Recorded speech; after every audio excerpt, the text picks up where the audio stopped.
Hello, YouTube. Today in the Naughty Librarian, we are doing the next episode of Drunk Classics and the next episode of the Vampire Chronicles with Queen of the Damned by Anne Rice. And this one is going to be a little different of a video. So full transparency, this is the third time I've tried to film this.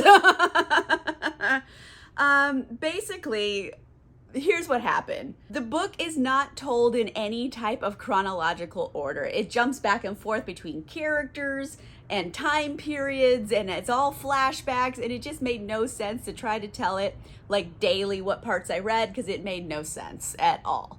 So I decided to just read the whole thing, get drunk, film a review.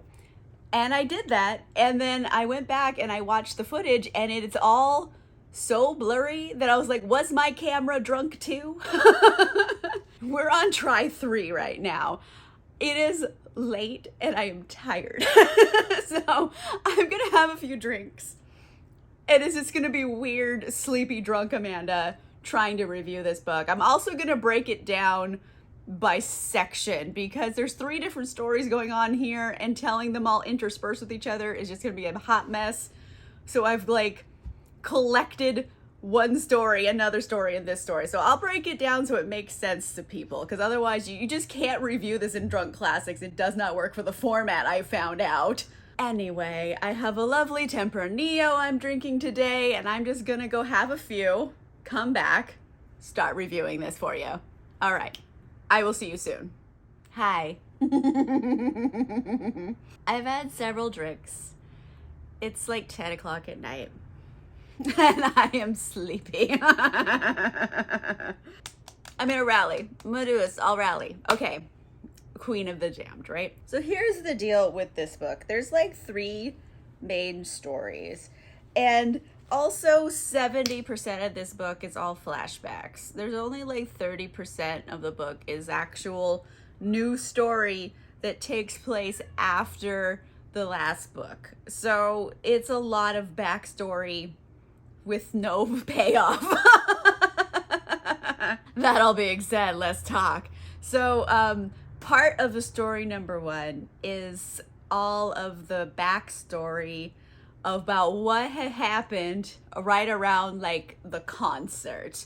Because the end of Vampire Lestat, he put on his big rock star concert, shit went down. This is what has going on meanwhile. It's kind of where this starts. And Lestat is writing the book, because that's what he does. He's like a little sassy pants who likes to write books.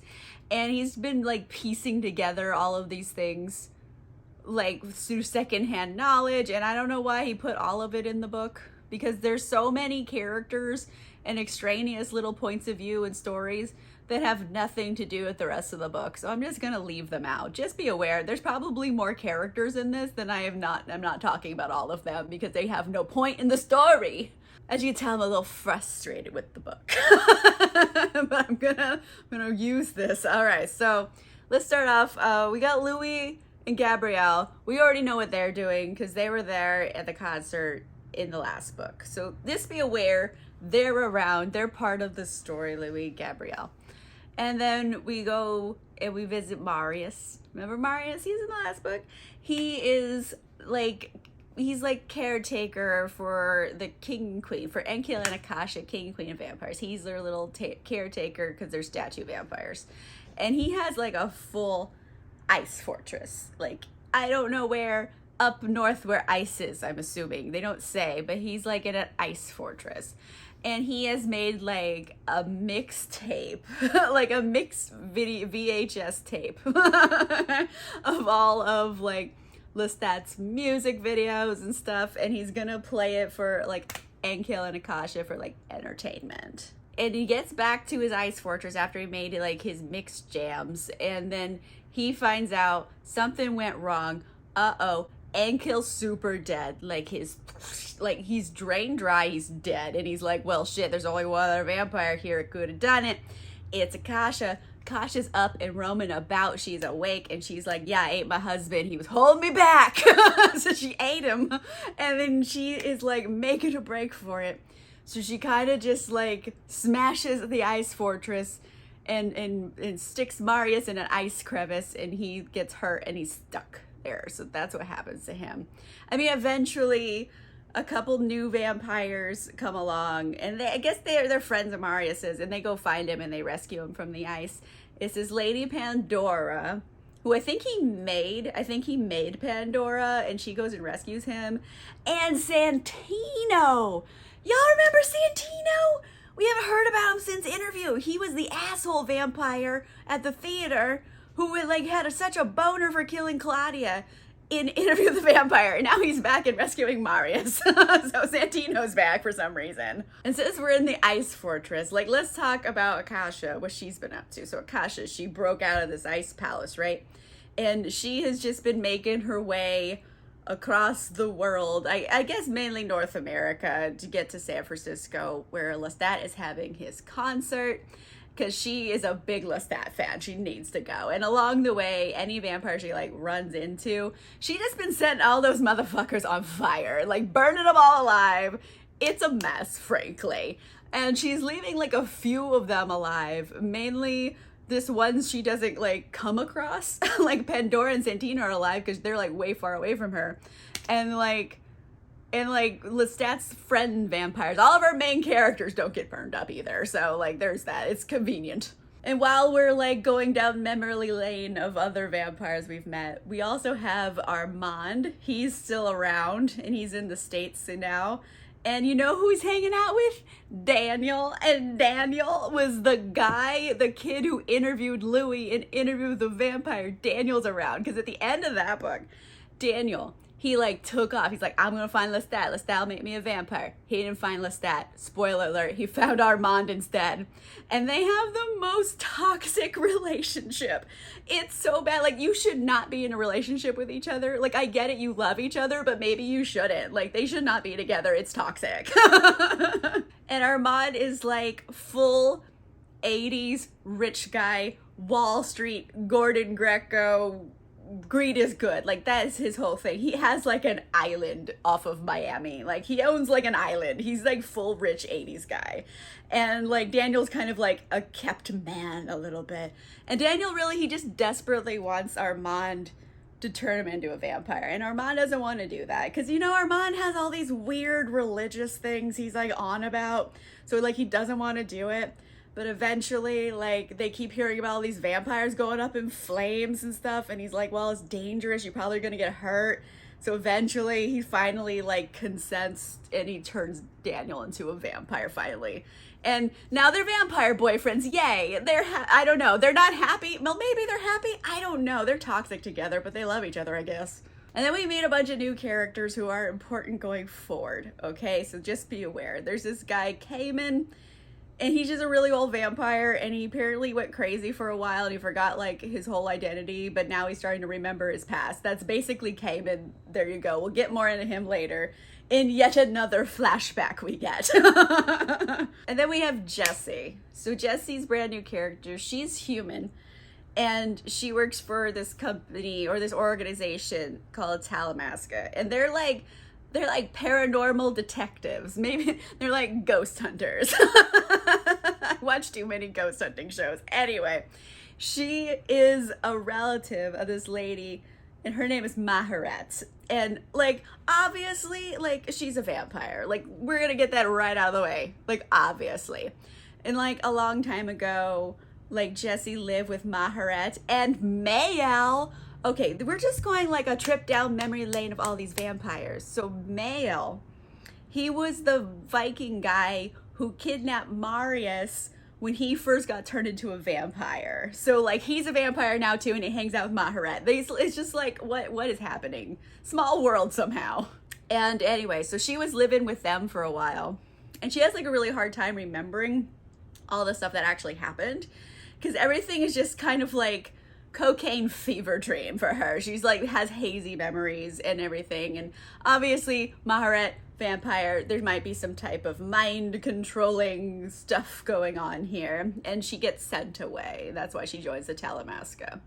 But Jessie, since she can't remember all this stuff, and now there's like this vampire guy Lestat who's real, and she's like, I need to go to the concert, and I need to know that vampires are real because it will help me figure out and like make my past make sense. So she's like a little off her rocker a bit. She's like, girl, you need a vacation, basically. But like, she's gonna go to this concert, and no one wants her to go to the concert. They're like, it's dangerous. It is. And her boss, this guy named David, right?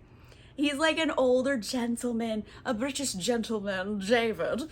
And he wears the tail mask and he's her boss. He's very grandfatherly, and I kind of really like David. But he goes after her. Think of like 60-year-old, like buttoned up. He's probably wearing a sweater vest. That guy at a Lestat concert in the 80s. Like, that is dedication. He's willing to go there for her.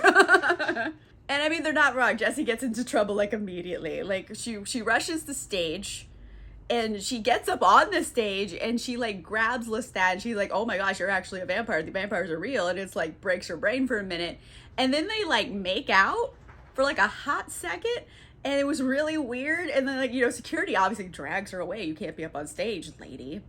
And then and she's off the stage and she's leaving the concert. She's like, okay, do what I need to do. I have like figured this out. And then this other vampire there, because you remember there's all these bad vampires at the concert and they were like fucking shit up. They were like there to hurt people. Another vampire, this is Stranger, he attacks Jessie and he like shatters her skull and like breaks her neck. Like she should be dead immediately, but she doesn't die immediately.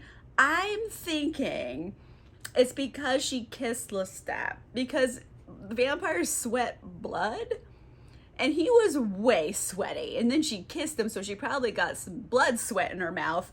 Little bit of vampire blood stopped her from dying immediately from these injuries. Like, your skull was smashed and your neck is broken, you should be dead. But they take her to the hospital.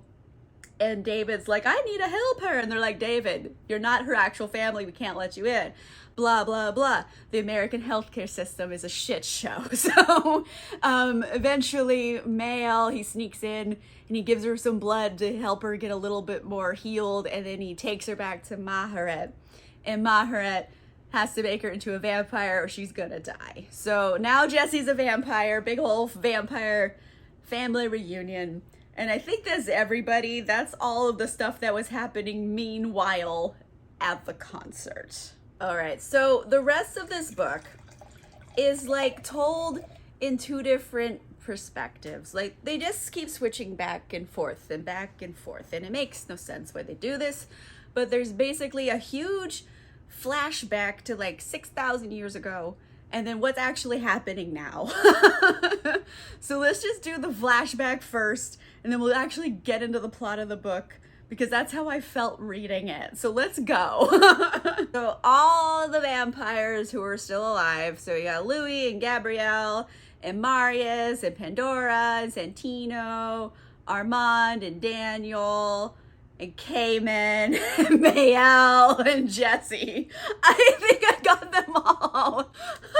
It was like naming all of Santa's reindeers. But anyways, they're all at Maharet's house. And she lives in Sonoma, so she's like a wine country vampire. Also, hey, this is the first time Armand and Marius have been in the same room with each other for like probably a few hundred years. So it's kind of like a cute little reunion they have. And I was like, oh, I needed that. I needed it in the book. But besides all that, all the vampires have come there because basically they all been having these super weird, disturbing dreams, right, about these red-headed twins. They were from like an ancient time, and a bunch of messed up stuff happened to them, and everyone's having these like vivid dreams every night about them. And it's like, obviously Maharet is one of the twins. Like, no one's surprised by this. I think they tried to make it a reveal in the book, but it's so bloody obvious that it's not a reveal. So Maharet's one of the twins, and she just like, so long, probably over the course of like at least 200 pages of this book, she's telling them the story about what really happened like 6,000 years ago when vampires started. Once upon a time, there were these twins, right? Maharet and Makari, and they could talk to spirits, like ghosts of people, and then just like spirits, because apparently there were just spirits who were on Earth and like had always been there, and they were never human, but they're just like spirits, and some are good and some are bad, and they can get all poltergeisty if they want to, but there's no real like reasoning about what they are and why they're there and what they're doing. They're just there. It just is. So there's that. And then you have Enkil and Akasha. They're king and queen of Egypt. And like right here forward, the book gets way weirder than I ever thought it was gonna get, because like way more of this book is about cannibalism than I ever could have imagined. Like, did I start reading Queen of the Damned to think, I bet people are gonna be cannibals in this? Nope. I mean, they're vampires, they drink blood, but I didn't think they were gonna be eating each other. But like, there's a lot of cannibalism, so just be aware of this. So like, apparently in like Egypt and like all of the other like civilizations amongst it, it was like just really customary to like eat your family members when they died as a way of like honoring them. And especially they eat like the heart and the brain, because that's where like your essence was or something. I don't know how they like did their ritual cannibalism. And Akasha comes into power in Egypt, and she is like so grossed out by this. She's like, all y'all motherfuckers are eating each other? Like, no. I'm putting a stop to that right now. Y'all are gonna make mummies. Someone dies, they become a mummy like right away. No more eating people. I mean, is she wrong? Probably not. But like, does it go over well with the populace? Nope.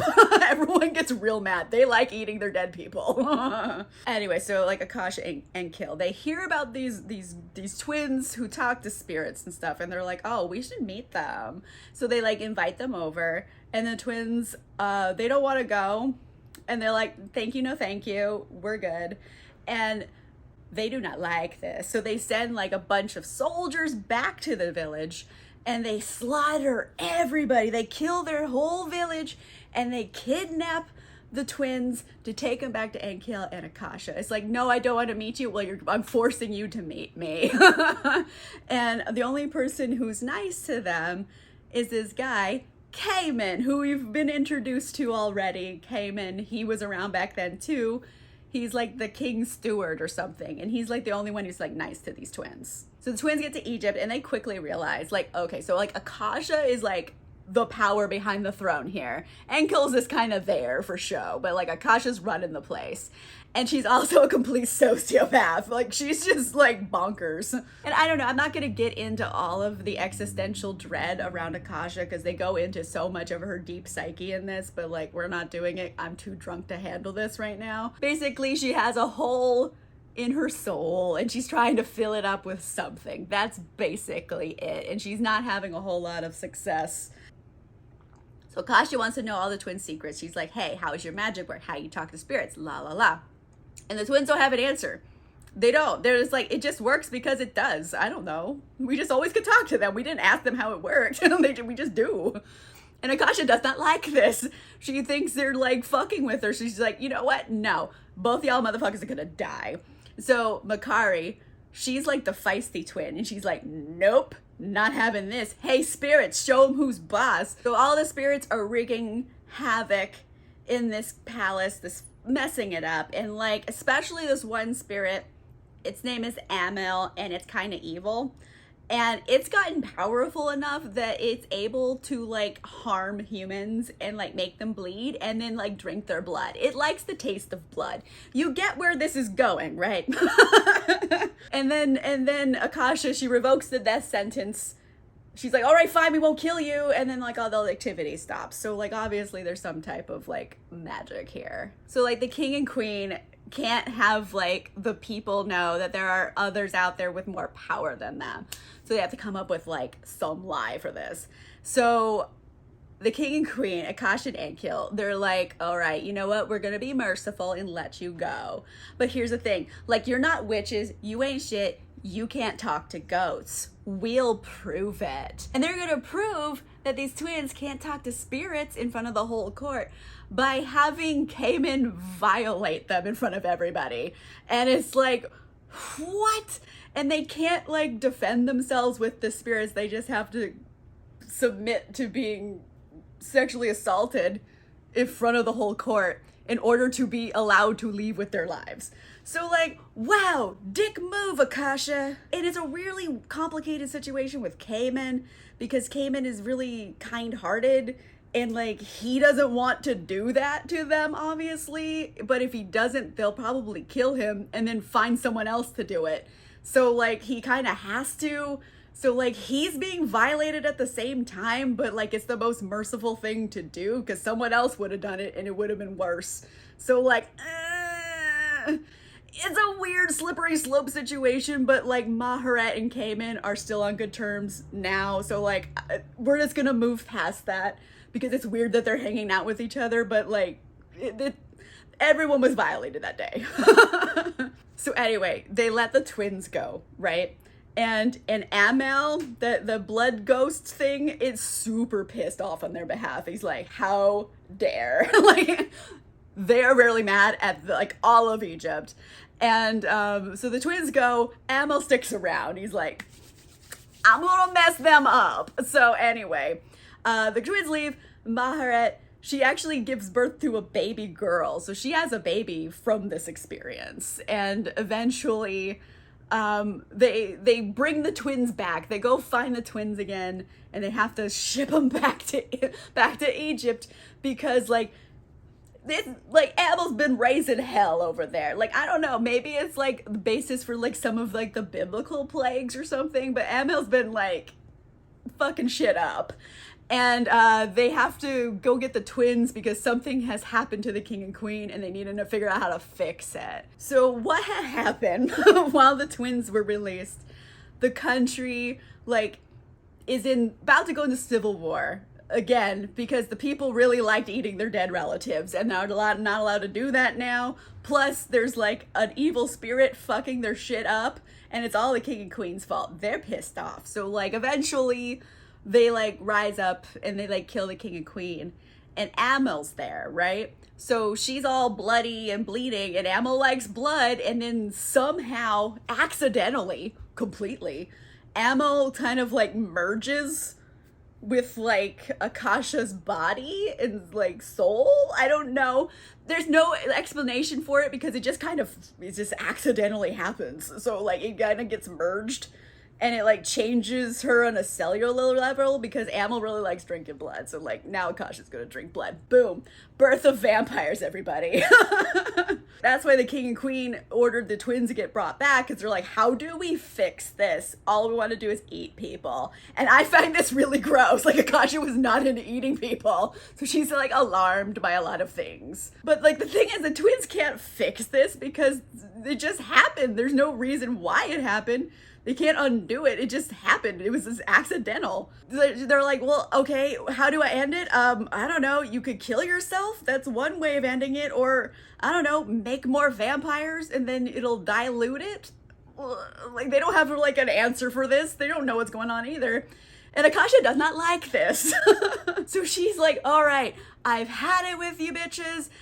Okay, you're gonna get put into jail. I'm going to cut out Makari's tongue. I'm going to rip out Maharet's eyeballs. And then I'm going to burn you alive like witches. And like Makari is pissed at this point. She's like, oh yeah, I'm mega cursing you. See this face? When you're about to be defeated, you're going to see this face again, bitch. I'm going to get you. Mega curse. All the spirits go crazy. Sandstorm. Bananas in this palace. And then like the girls get like mutilated and thrown into the dungeon or whatever. And later on that night, Cayman, he comes down to like the prison area and he goes into their cell. And apparently what had happened, Akasha made him into a vampire against his will. So another violation. And he's pissed off. He's like, they did this to me. Fuck those bitches. I'm gonna make you two into vampires too. We can team up and take them down. And they become vampires too. So they all escape. And Cayman, he's really pissed off. So he's like turning a whole bunch of other people into vampires to make his own little army of vampires to go after and kill Akasha. So while Cayman's raising this army of vampire younglings, the king and queen do not like this. But they have an army at their disposal who can go out in sunlight because they're humans. And eventually they end up capturing the twins again, but Cayman escapes. And here's torture round number 3. They take both of the twins and they lock them in stone coffins and put them in opposite oceans and just send them out to sea. And they're like, fuck all you. So they send them out to sea. Mahara eventually, she like washes up on shore. She's looking everywhere for Makkari. She has never found her. It's been 6,000 years. So Mahara's just been like living as a vampire and like taking care of all of her human descendants for like the past 6,000 years. That's all she's been doing, really. And this is a very, very long story to get to one point. Here's the main point of this whole story, is that there's really no way to stop Akasha from going around burning up all the vampires except to kill her. And killing her, the source of all the vampire powers in the world, will also kill all the vampires, including themselves. So it's pretty much hopeless, but like, I don't know, maybe we can reason with her. Like, that's the whole point of the story. Like, it's just saying, like, we can't kill her, guys. She's where all the vampires come from. If she dies, we all die. Also, actually, there's two things that come out of the story. Second thing, Maharet hasn't been sending out these dreams to all the vampires. So obviously, Makkari is alive and sending out prophetic dreams to everybody. Makkari's alive and she's sending dreams out. Also, she's heading their way for a final count, like, showdown with Akasha. So, like, I was looking forward to that so much. Okay, so that's all of the flashbacks of this book. Let's finally get to the present. What's happening in this book? The plot of this book is like this big and the flashbacks are like that big. It's like, I just can't with it. Anyway, so Akasha and Lestat. Let's talk about what they've been doing for a while. Because, you know, end of The Vampire Lestat, Akasha kidnapped Lestat. She, like, I don't know, she flew off with him Peter Pan style. She's like, like flies away. Lestat, he wakes up and he's like really confused about what's happening, but he's also like really excited about what's happening because it's Akasha, right? She's a literal vampire goddess, and he doesn't have a sense of danger, so he doesn't know to be scared for his surroundings yet. So whatever, he just has no sense of danger. So like Akasha, right? She is like low-key obsessed with Lestat. She like thinks he's like a kindred spirit, and she's like obsessed with him, and she's like full on like Lady Gaga paparazzi stalking him. Like, I'm your biggest fan, I'll follow you until you love me, paparazzi. Like, that is her whole vibe. And like Akasha really wants Lestat to love her back. So she's trying to like figure out the best way of doing this. And so she just basically like keeps giving Lestat like a bunch of her blood, which is like high octane and addictive. So she's getting literally addicted to her. And like, she's teaching him new vampire tricks, like how to fly. And she's like, hey, Lestat, guess what? I didn't kill all your vampire friends because like they're your friends. I'm merciful. And they say romance is dead. Like, hey, guess what? I didn't kill your friends. So romantic. That's it. She didn't kill his vampire friends, but all the rest of the vampires, fuck them bitches. But basically, if that's where the plot like went, and that's what Akasha's thing was, she just wanted to be like fangirl for Lestat and do shit with him and kill vampires, like, fine, arguably, like, we don't need to like fuck with her, but like, that's not her plan. Obviously, it's not the case. She has something much bigger in mind. So Akasha's big plan, she's gonna like take over the world, because of course she is, right? What else is she gonna do? She's gonna take over the world by killing off 90% of the world's population of men. So she's gonna let 10% of men live because she's real merciful and she like needs a few men for stuff, but like she doesn't need 90% of them, so those ones are all gonna die. And then the ones that are left, she's gonna like train them real good to be like non-violent and nice and not rapey and just like better. She's gonna train them to be like good men, and then once all of the men are good and like housebroken, like she'll let them gradually increase their population. She has this all planned out. Mind you, she's been around for like 6,000 years, so like she's had a minute to think about this. It's like a feminist genocidal rampage on the world, which like it's not gonna work. Obviously, it's such a simplistic way to try to fix the world's problems, but like try telling her that. You can't tell her nothing.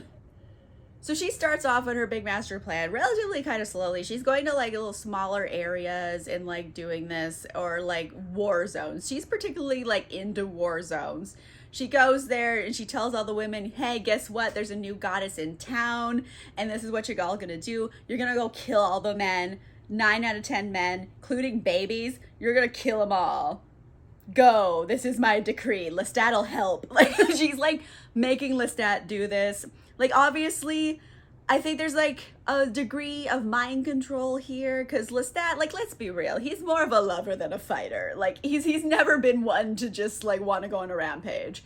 So he's disgusted, he's horrified, he's depressed about all the killing he's having to do for her. He has like very like hazy recollections of what's happening while it's happening. So like mind control, I'm assuming. It's just a lot of bodies real quickly. And frankly, like, if your goddess is telling you to kill babies, it's time to start rethinking your religious practices. Just a thought, but like, nope, it works out. People are just doing that. Lestat is also freaking out about like all the carnage and stuff. And Akasha's like, listen, Lestat, like, I love you and I want to keep you with me, but like, if you get in my way, I will kill you. Like, I'll feel sad about it for a while, but I'll get over it. Like, she just lays it out for him. She's like, I don't want to kill you, but like, I'll do it if I have to. So he's really stuck in this situation, rock in a hard place. He doesn't have anywhere to go.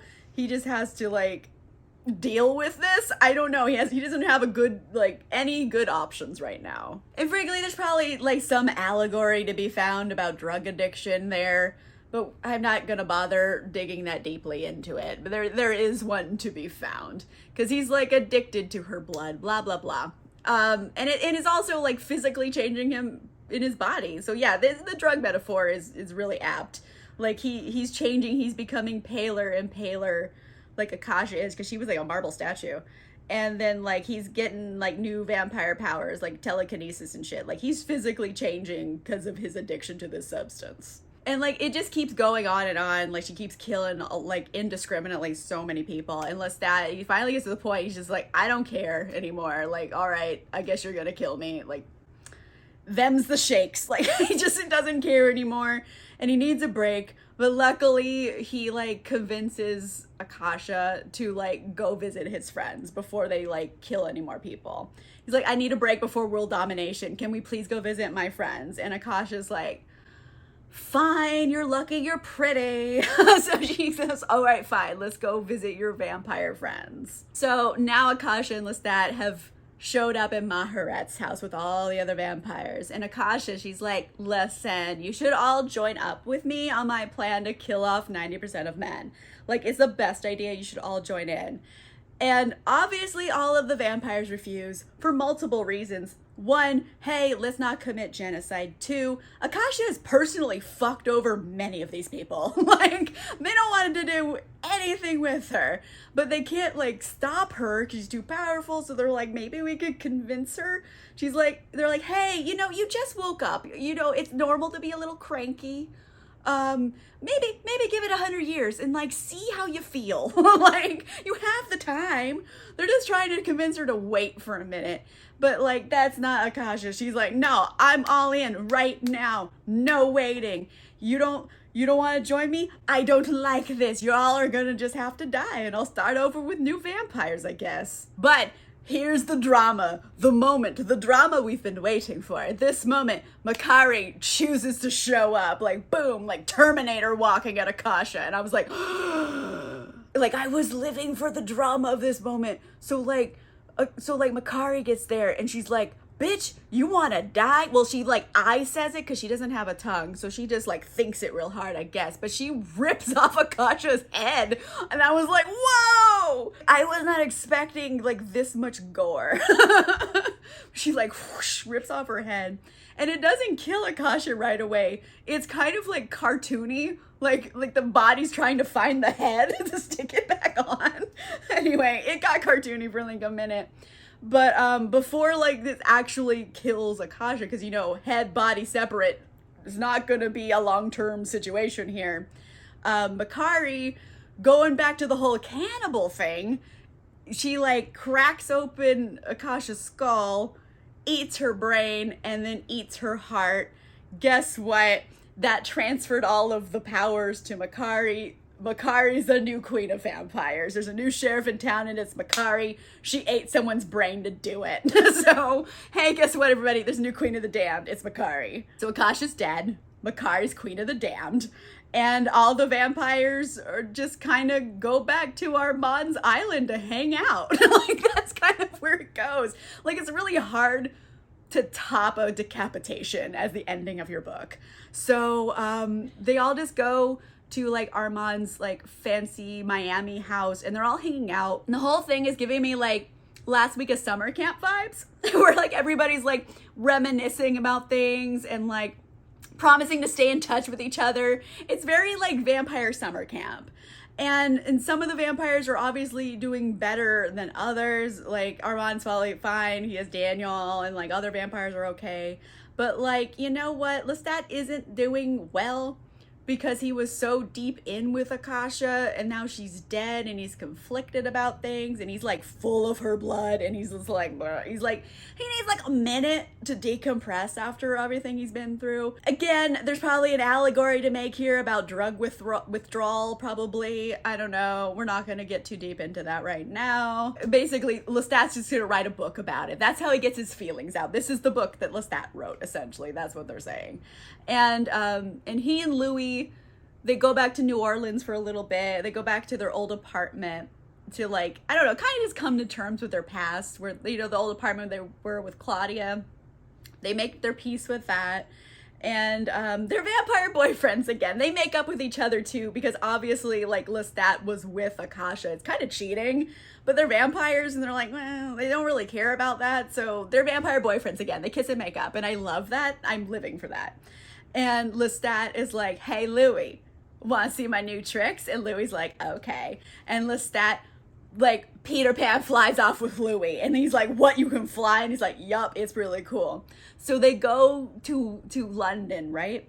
And they sit down on this, like, front yard of this house or this place. And he's like, hey, Louis, guess what? Guess where we are? And Louis's like, where? He's like, we're at the headquarters of the Talamasca. I'm really interested in talking to David. Like, he seems cool. Like, I want to talk to him. And Louis's like, you can't just break into people's houses. The audacity, sir. You can't just do this.